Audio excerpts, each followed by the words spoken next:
Geek Therapy Radio. Welcome to the Geek Therapy Radio broadcast. I'm your mental curator, Johnny Hemberger. This is the broadcast that first goes out over an actual radio antenna to broadcast across this region of our great but struggling nation, Houston, Texas. Signal covers about 6 million people. Are 6 million people listening? No, but I do enjoy being able to broadcast out of this antenna. But it's also a podcast as well, given the time that we're in. So I know tons of you are listening on the podcast. Thank you very much. I was listening to old podcasts, and I realized that even though I do timestamp the meat and potatoes subjects of what I talk about on the podcast, there's so much preamble at the beginning. I'm just like, dude, fast forward your voice and just get to the topic. So all I'm going to say real quick before we get to the topic, is that I updated my website, geektherapyradio.com. I updated it. It's streamlined, much easier to use, much easier to get in contact with me, much easier to go listen to the past podcasts. Also, I've added a merch store. Several of you have reached out to me saying, dude, you should really have a merch store for Geek Therapy Radio, and I finally do. So what's on there right now is a Geek Therapy Radio coffee mug, a Geek Therapy Radio towel, and Geek Therapy Radio stickers. So a very broad range of price points there. Yes, I would love to have t-shirts, but right now they aren't manufacturing t-shirts, at least the company that I'm using. They aren't manufacturing apparel due to COVID-19 and the global pandemic. It's hard to manufacture apparel. So as soon as I can get t-shirts in there, I will get Geek Therapy Radio t-shirts in there. But geektherapyradio.com is streamlined, easier to use, and ready to go. Okay, that's it for now, because I want to talk about all sorts of cool, fancy things. Originally this week, I thought I might do a best of or go back into the archives and pull out some fascinating things that I talked about a few years ago. Nope, there's too much to talk about this week. Spies, I'm reading this from Ars Technica. I love Ars Technica. Spies can eavesdrop by watching a light bulb's variations. Now, I'm not going to go into specific nitty-gritty detail because we'd be here for several hours explaining the technology of it all, but I will break it down into the gist of what this is about, and it's really, really fascinating. Of course, I will put a link down to the article below, but in a nutshell, what this is that using nothing but a telescope and an electro-optical sensor, the sensor cost about $400 or so, plus whatever telescope you're going to use, people, spies, they say spies here, but anybody with this setup on the telescope, can eavesdrop on your conversation from hundreds of feet away, if not hundreds of yards away, by aiming their telescope at any visible line-of-sight light bulb in your home or in the room that the occupants occupy. Astronomers have been using electro-optical sensors on telescopes for years and years and years. It's how you measure the light output from celestial objects like stars.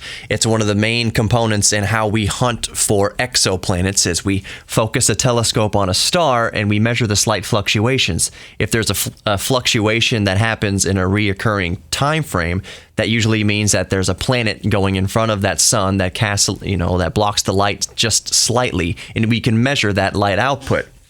Now, there's all sorts of other sensors they use to do this, not just optoelectrical, but that's just one of the devices they use.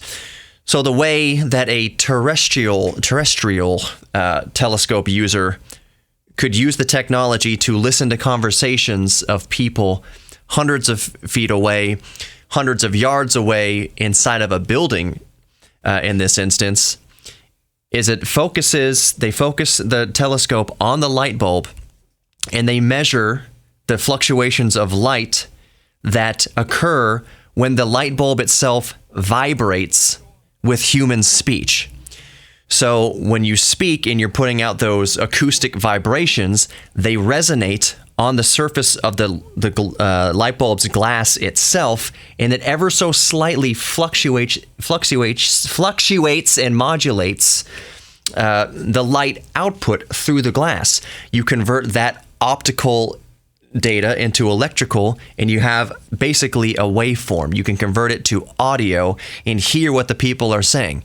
Now, this isn't It's not like studio quality, it's not like CD quality or anything like that, but it is good enough to clearly make out what people in the room are saying. At least if it's one person at a time speaking. I would imagine that in a party, there's no way with this fidelity you're going to hear what every single person, if there's 20 people in the room, you're not going to hear 20 individual conversations going on. But at least if one or two people are talking, maybe 3 or 4 people are talking, you can clearly hear what they're saying. And since this is the beauty of radio and podcast, I'm going to go ahead and play a sample of it right here. The team of researchers conducted the experiment using a Trump speech, but you can clearly make out that it's Trump, and you can clearly make out what they're saying. How this is going to translate over AM radio broadcast, I don't know. We'll see. That's going to be part of the fun experimentation of this. But I'm going to play the sample of this technology right now. We will make America great again. Kind of sounds like a really old wax cylinder recording from the turn of the century. I'm going to play it one more time and see how well you can make out the speech. Again, this is obviously a quote from President Trump used in this experiment. We will make America great again. That is so fascinating. And again, this is done just by aiming a telescope with an electro-optical sensor at a light bulb in any room and measuring the fluctuations of light output as the light bulb glass itself vibrates as sound waves hit it. I'm not going to play the sample of music, but apparently it's good enough for Shazam to pick up and recognize. It was the song Clocks. I don't know who's the song Clocks by. It doesn't matter. It doesn't really sound that good, but it's good enough for human speech, as you can hear. There has been similar technology. There is similar technology. Anybody who's a geek about spy culture knows that you can use lasers aimed at windows and walls to detect vibrations and sound vibrations and convert it into actual audio signal. This is a little bit different because it's based optically. It's a little bit different than light pipe and ADAT, which is the similar. Well, it's different. It's transmitting digital data with flashes of light, basically. This is completely different. This is measuring the light output from a light bulb as it's affected by sound waves resonating on the surface, and anybody with a telescope and an electro-optical sensor can do this. Are people using this to spy on each other? I guarantee you they are. Is somebody using this to spy on you in your house? I wouldn't worry about it. You already have an Alexa in your house or an Echo Dot or a whatever. I wouldn't be worried about people with telescopes looking at my light bulb. I'd be worried about people with telescopes looking at, well, other stuff. More Geek Therapy Radio coming up. I'm Johnny Hemberger, your mental curator. Don't go anywhere.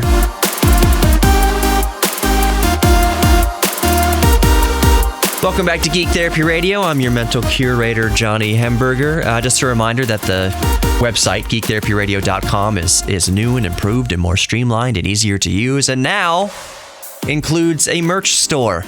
So go check out geektherapyradio.com. It's way easier now to get in touch with me. It's way easier now to listen to old podcasts. It's just an all-around cleaner look.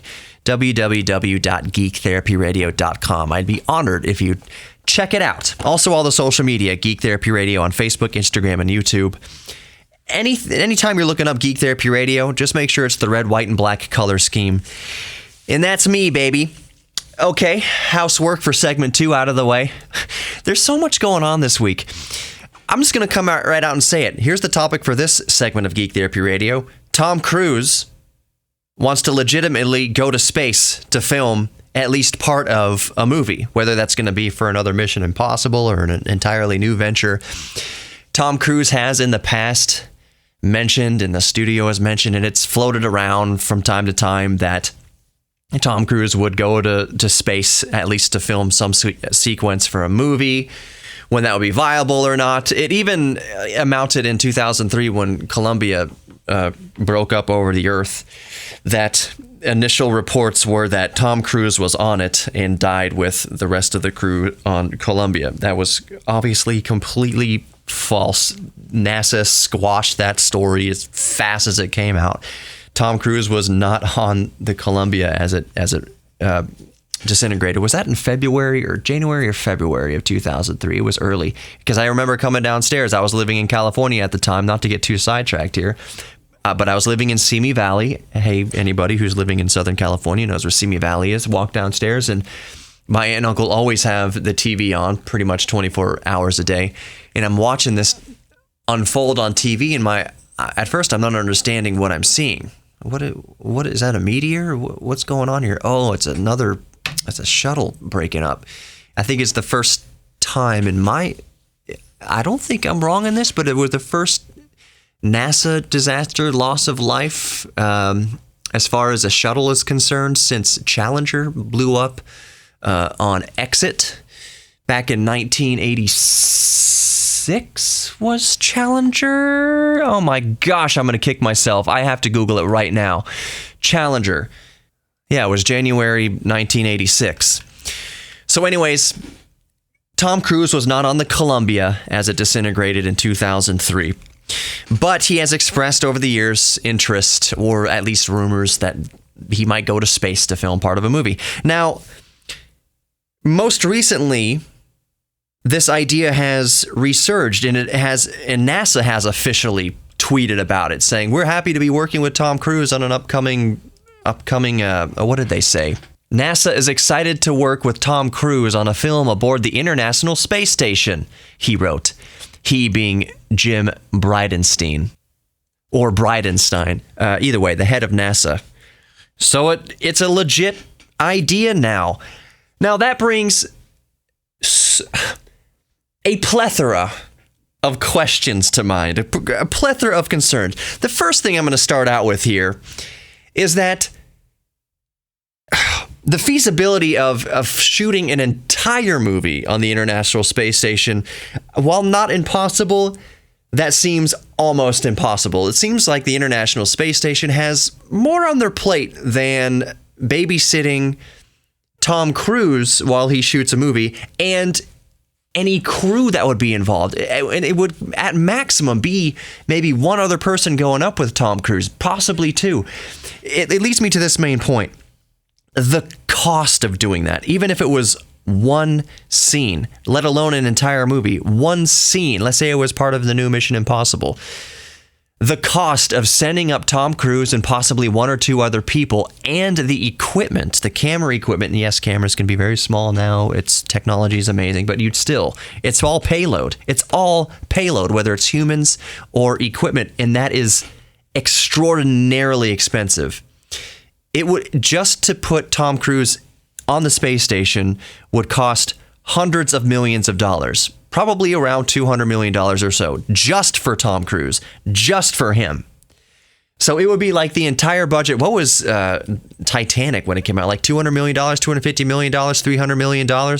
These huge, ultra big budget movies, it's going to cost just that much in travel expenses just to get on location to shoot this movie. So that's one thing.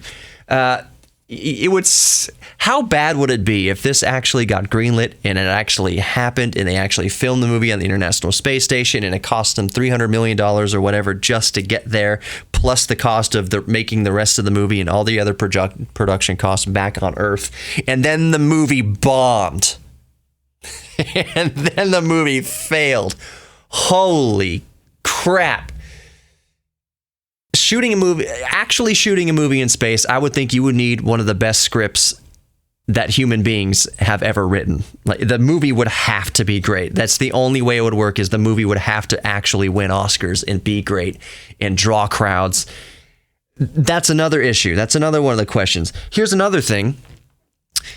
We know Tom Cruise is not tall, let's just say, and that actually does make him a prime candidate for space travel and for fighter pilot things. Was Tom Cruise ever in a movie about fighter pilots? I forget. Anyways, it actually makes him a prime candidate from a stature size. Now, that doesn't mean that he is as physically fit as he is. There can be other conditions with him that prohibit him from going to space, from being a good candidate to go to space. So, cost aside of this actual project, is Tom Cruise actually healthy enough to go to space? That's one of the other issues, among a myriad of others. Going back to the script again, the whole thing about the script would have to be great to make this movie work and to sell it and to make any sort of profit off of it, even to break even on it. Tom Cruise has mentioned in the past regarding this idea of shooting a scene in space. He basically said, I don't know how. I think he was speaking in terms of fitting it into a Mission Impossible movie, where the whole movie obviously wouldn't take place in space, but somehow his character makes it up to the space station. He basically commented that he doesn't see how they could write that into the plot and have it be believable or compelling or a natural progression of the story. What would he be doing? What would he be doing on the space station? What purpose would it serve? Oh, is he going to go up there? He is a spy, so would he go up there to spy on something? Why couldn't he do that with a satellite? They would have to sell the whole point of him being on the space station, as opposed to just using an orbiting satellite to do the same function. I don't know. That's a concern that he mentioned himself. How would we write this into the story to make it compelling and to offset, to sell the fact, to make it believable or compel people to come to the theaters and offset the cost of actually filming that sequence in space? It's a huge consideration. So let's talk about the realities of actually making this scene happen or making the movie happen. Let's take away kind of the prohibitive cost of it. Let's just say the money's there. They've raised the money for it. Money's not an option. How could this happen? You might be wondering, how would NASA let this happen, conceivably let this happen to quote, waste time on the space station while an actor films a movie scene or an entire movie? Well, with the SpaceX launch, one of the pertinent things about the SpaceX launch, pivotal things about the SpaceX launch, was it was a leap in the commercialization of spaceflight. NASA has been tasked by the White House to return to the moon in 2024 or by 2024. So they're basically opening up NASA to commercial interests for profit. So to non-NASA entities. And Hollywood is a non-NASA entity. So if a Hollywood studio wants to spend $500 million or whatever it costs to send Tom Cruise to space, and NASA makes a bunch of money off of it, and hopefully maybe Tom Cruise's movie makes a ton of money off of it, that all fills the coffers of NASA to fund future space exploration and future space flight, possible setting up a base on Mars. It also helps SpaceX. It's all kind of reciprocal, and it's a reciprocated advantage and mutually beneficial opportunity. That's what I should have said for both parties, both Hollywood and for NASA and for SpaceX. And I am for anything that gets us closer to the moon and Mars, just as a space exploration geek. If it helps out in that endeavor, it's all gravy to me for the most part. There are some caveats. More Geek Therapy Radio coming up. Don't go anywhere.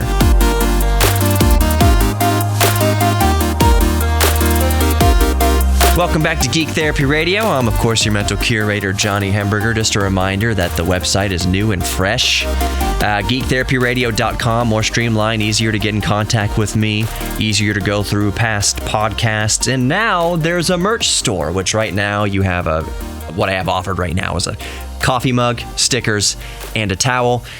Apparel will be coming, shirts and pants and hats and whatever else you want to put on your body will be coming down the line. But right now, due to the pandemic, production has ceased or halted or is extremely slow. So I'm not able to offer things like t-shirts right now, even if I wanted to, but rest assured they're coming.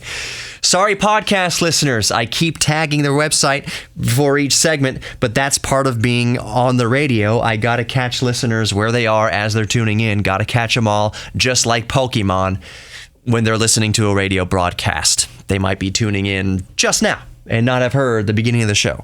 So just a little bit of the behind the scenes stuff of radio broadcast versus a podcast. So moving on to the meat and potatoes of this segment 3 of Geek Therapy Radio, I wanted to touch on at least the upcoming WWDC 2020 from Apple, their keynote, where they discuss all the updates and new products that are coming out for this year. And WWDC 2020 is going to be the first keynote, the first conference that Apple has ever done via video only. Obviously, because of the worldwide pandemic, they're not meeting in Cupertino. They're not doing their usual conference that they do every year. They are doing it all via streaming online.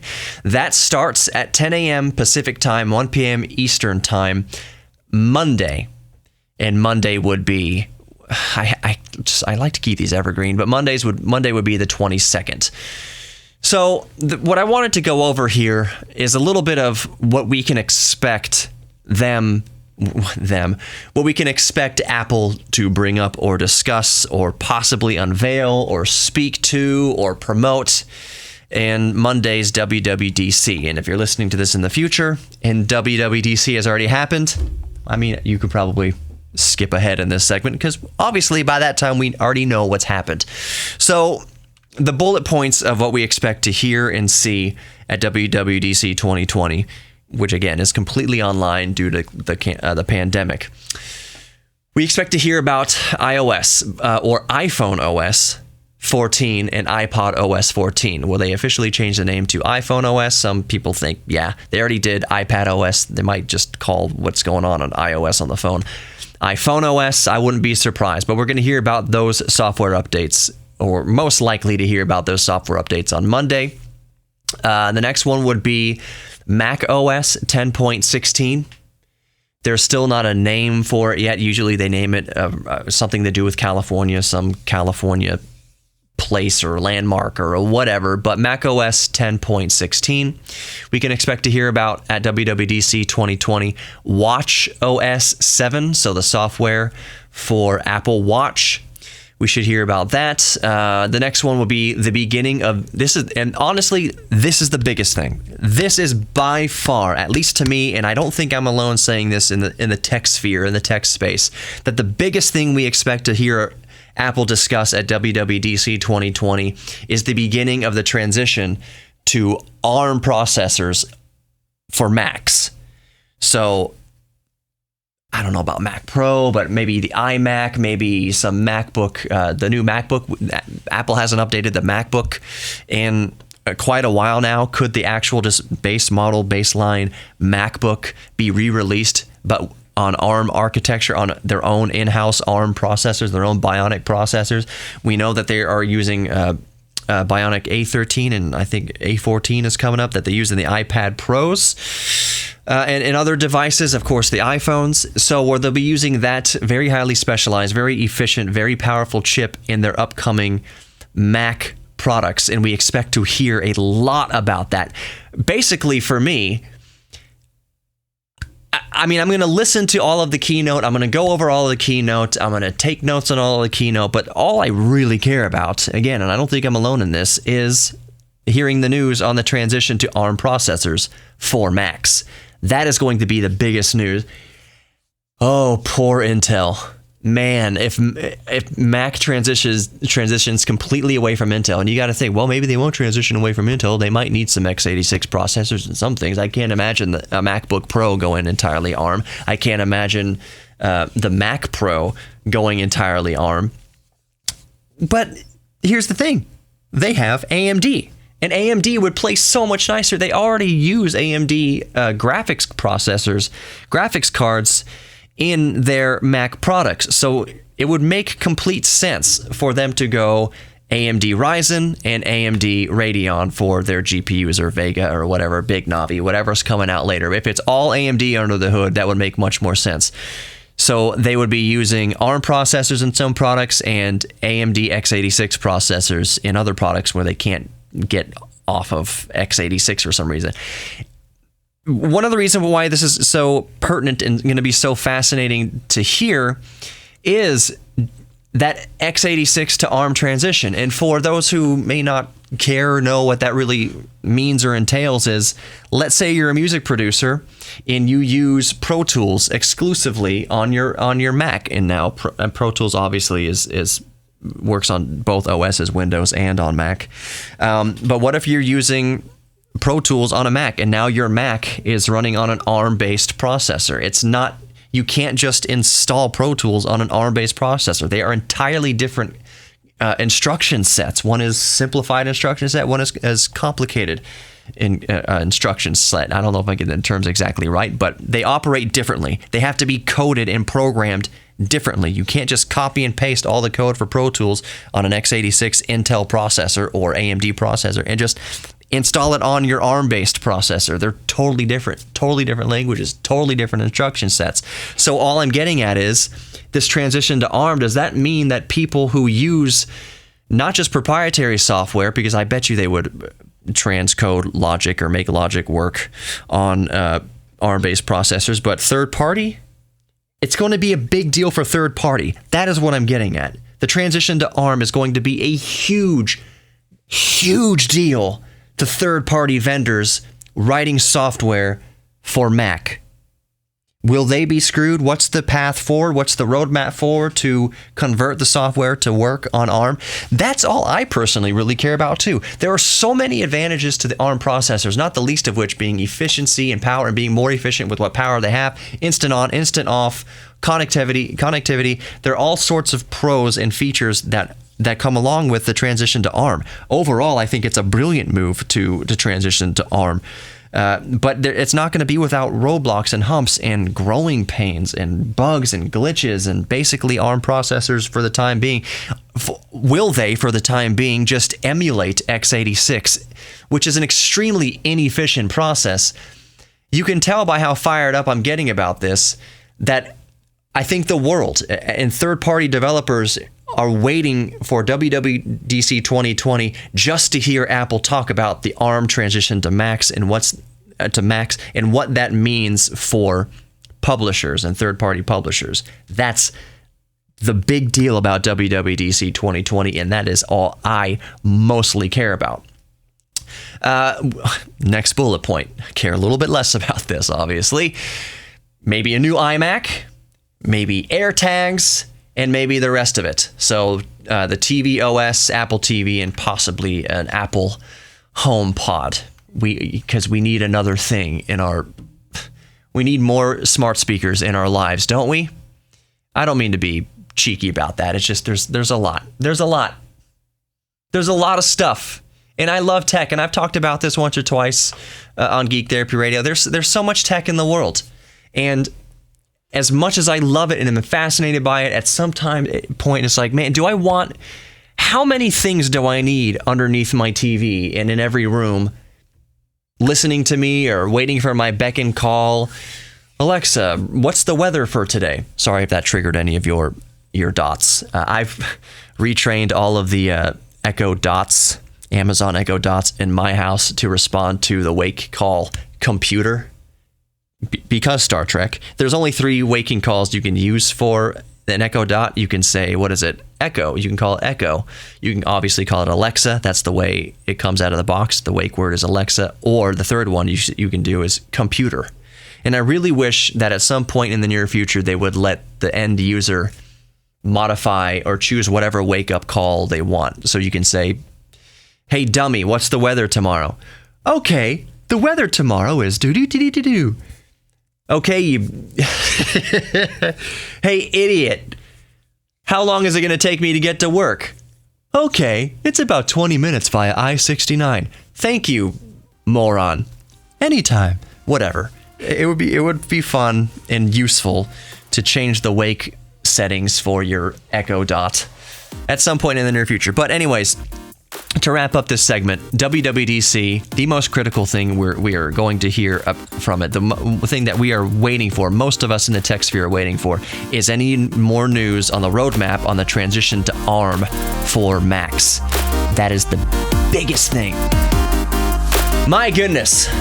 All right, there's so much more coming up on Geek Therapy Radio. Don't go anywhere.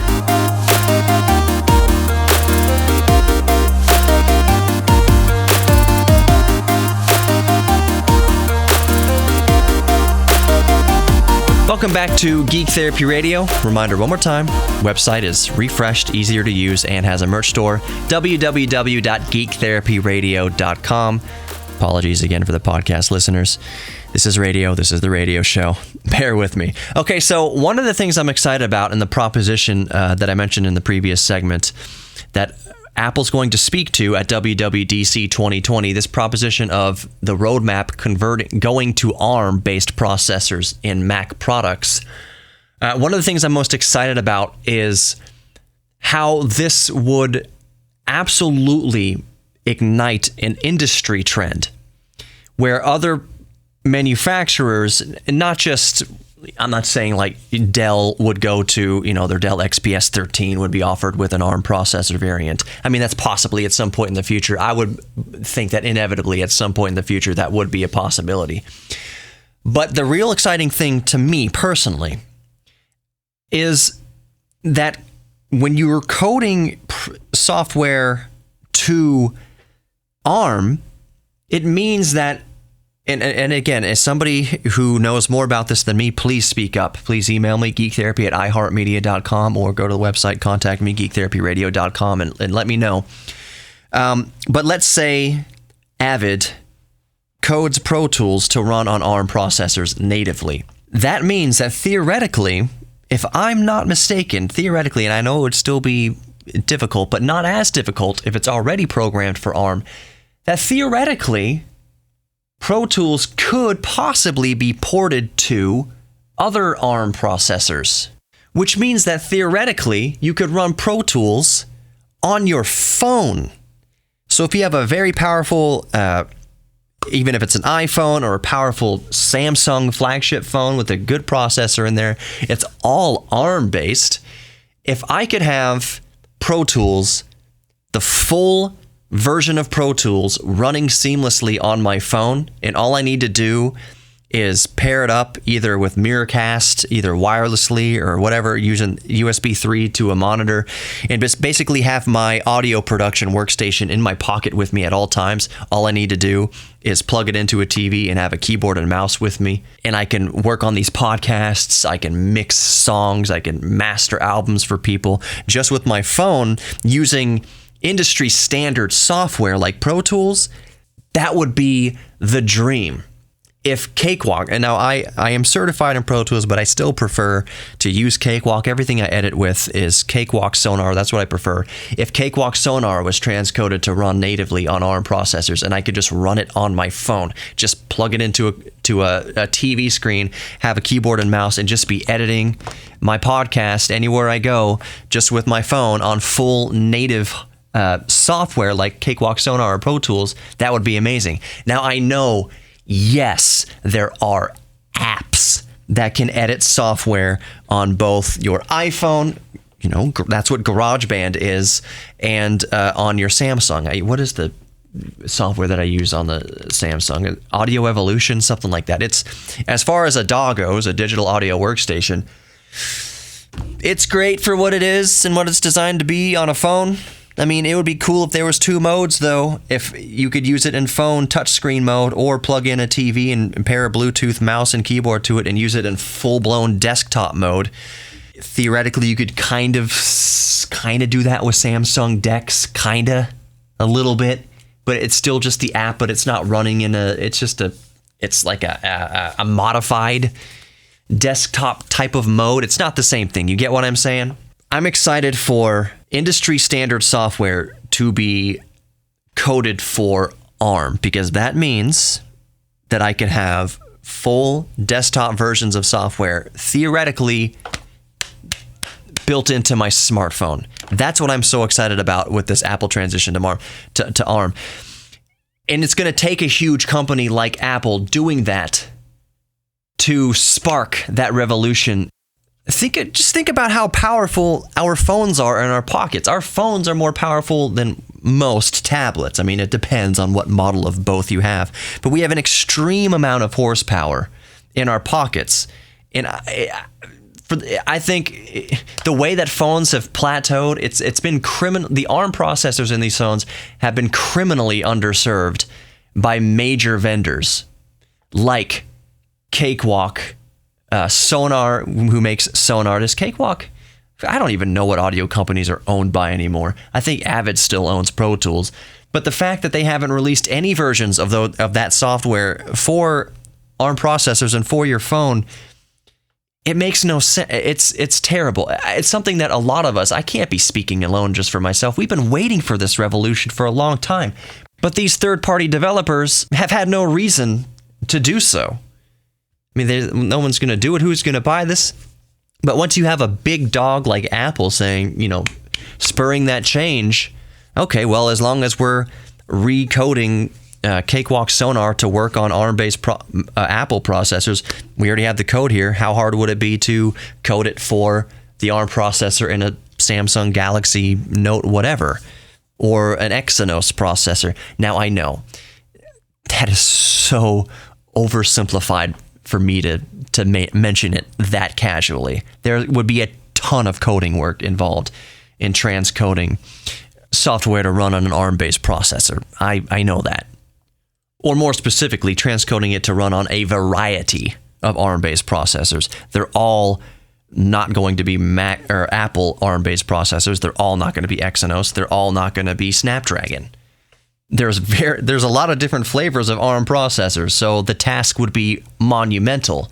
But a big company stepping into the ring and sparking that task, I can't wait for the next few years to see what happens. It's going to be absolutely fascinating. It's a wonderful time to be alive if you are a geek and following these types of things. Yes, the world's in turmoil. I'm not downplaying that at all.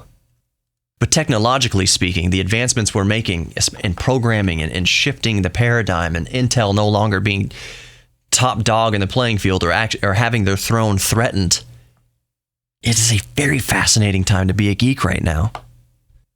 And that's to speak nothing of, in this segment, about quantum computing. I've covered quantum computing quite a bit in past episodes of Geek Therapy Radio. I've talked to computer scientists. It's amazing. If you're listening to the podcast and you subscribe to the podcast, just type in the search field to search within Geek Therapy Radio. Type in quantum or computing, and it's a very fascinating discussion. There's a lot of things on the horizon here technologically. It's a very fascinating time to be alive. A couple more quick things on the way out here. AMD is releasing their new 3000 XT series processors very soon here. We think in July. I'm not that thrilled about it. If I'm not upgrading my 3900X to a 3900 XT, the gains across the board for the 3900 XT and then down to the 3800 XT and then the 3600 XT are gains of a couple hundred megahertz not even necessarily in overclocking, but in boost frequencies and base frequencies, 100 to 200 megahertz of an improvement versus the outgoing model. So, for instance, the 3900 XT boosts all the way up to 4.7 with a base clock of 3.8. But that's it. That's really the only thing that has changed about the new product lineup. Now, I wouldn't go out and upgrade my 3900, like I just said, to a 3900 XT. It's not enough of a gain for me. But if I was in the market for a new 3900 XT, I didn't have one yet, absolutely, it's great. Even better is that, of course, the 3900X is going to come down in price. The 3600X, 3700X, going to come down in price when the new XT models go on sale. So it's a great time to be alive. It is one of the best times to be alive if you're a PC builder, other than sometimes components being hard to find because of global pandemic, Last little blurb, that ultra gamer Billy Mitchell has had his Donkey Kong and Pac-Man scores and other whatnots added back into the Guinness Book of World Records. He originally sued the Guinness World Records for taking his achievements out of it due to some discrepancies over whether he was using an original cabinet or emulation hardware. His records have been reestablished into the Guinness Book of World Records. So there's that. And that's going to do it. You are worthy of love, both giving and receiving love, and you are also worthy of your own self-confidence. And I think a good bit of geek therapy can help us all realize that. Visit my friends at Best Automotive in Kingwood on North Park, and be sure to tell your friends about the Geek Therapy Radio podcast. Just look for the red, white, and black color scheme, and take care.